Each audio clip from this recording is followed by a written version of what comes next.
Ինչպես ազատվել ոտքերի եւ ձեռքերի թմրացությունից։ Այս ժողովրդական միջոցները շատ արագ կանցկացնեն։ Վերջույթների թմրացությունը բավականին կարևոր ախտանշան է, որը չի կարելի անտեսել։ Այն կարող է առաջանալ այնպիսի հիվանդությունների հետևանքով, ինչպիսիք են արթրիտը, արթրոզը, օստեոխոնդրոզն ու մի շարք այլ հիվանդություններ։ Եթե երկար ժամանակ դուք շարունակում եք ոտքերում ու ձեռքերում զգալ թմրացություն, ապա աշխատեք անմիջապես դիմել բժշկի։ Այս գործոնը կարող է ուղեկցվել ցավային, ուժեղ զգացողությամբ։ Ժողովրդական բժշկության մեջ գոյություն ունեն բազմաթիվ լավ մեթոդներ, որոնք օգնում են պարզ ու հասանելի միջոցներով նվազեցնել ցավային զգացողությունները։ Մի անտեսեք այդ խնդիրը, քանի որ հետևանքները կարող են ծանր լինել։ Երբ դիմել բժշկի։ Հաճախակի նման խնդրի հետ բախվելու ժամանակ մարդիկ կասկածում են, թե արդյոք կարիք կա դիմել բժշկի, քանի որ կարծում են, որ հարկավոր է մի փոքր սպասել եւ թմրացության ախտանշանները կարող են ինքնիրեն անցնել։ Թմրացության որ դեպքերում է հարկավոր անպայման խորհրդակցել բժշկի հետ։ Վերջույթների թմրացությունն առաջանում է հաճախակի, առանց որևէ լուրջ պատճառի։ Նվազում է տարբեր ջերմաստիճանների նկատմամբ զգայունությունը, եւ մարդ չի կարողանում տաք ջուրը տարբերել սառը ջրից։ Թմրացությունն ուղեկցվում է թուլությամբ, ցավով կամ շարժունակության կորուստով։ Թմրացության հետ զուգահեռ առաջանում է տեսողության եւ հոգեկան խանգարում։ Ինչպես բուժել թմրացությունը։ Ժողովրդական միջոցներ։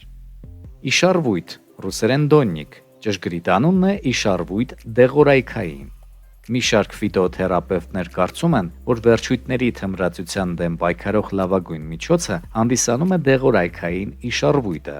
Խառնեք 1 թեյի գթալ չոր խոտը 1 բաժակ եռացրած ջրի մեջ եւ եփեք 10 րոպե։ Խմեք այդ թուրմը 2 օր շարունակ, օրական 1 բաժակ։ Կոնտրաստային վաննաներ։ Դրեք ոտքերը կամ ձեռքերը որոշ ժամանակ նախ սառը, ապա տաք ջրի մեջ։ Կատարեք այս պրոցեդուրան քնելուց առաջ 15 րոպե։ Այնուհետև ախտահարված հատվածներին քսեք տաքացնող քսուկ ու պառկեք քնելու։ Բուժման կուրսը 10 օր է։ Քափուրի կամ կանֆորայի յուղ։ Քափուրի կամ կանֆորայի յուղի մեջ ավելացրեք մի քանի կաթիլ էվկալիպտի յուղ։ Քնելուց առաջ այդ միջոցով տրորեք թմրած վերջույթները։ Բուժման կուրսը 3 օր։ Մարմնամարզություն։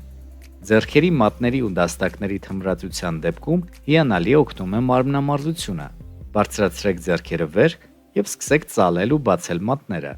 Կատարեք այդ վարժությունը 80 անգամ։ Այնուհետև իջեցրեք ձեռքերն ու կրկնեք վարժությունը։ Այդ կերպ դուք կկարողանաք բարելավել արյան շրջանառությունը ձեռքերում ու կազատվեք ցավերից։ Տիբետյան վանականների մեթոդ։ Այս մեթոդը հիանալի օգնում է ձեռքերի մատների ու դաստակների թմրացության դեպքում։ Վերցրեք ոչ մեծ տարրա ու դրա մեջ լցրեք մի փոքր տաք ջուր։ Իրար հաջորդեցնելով մատներով շատ դանդաղ սեղմեք այդ տարրայի հատակին։ Նման պրոցեդուրան շատ լավ ազատում է ցավային զգացողությունից։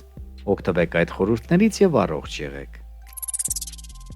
Նյութի տեքստը կարող ես գտնել հոլովակի բնութագրի մեջ հղմանը սեղմելով։ Առողջություն։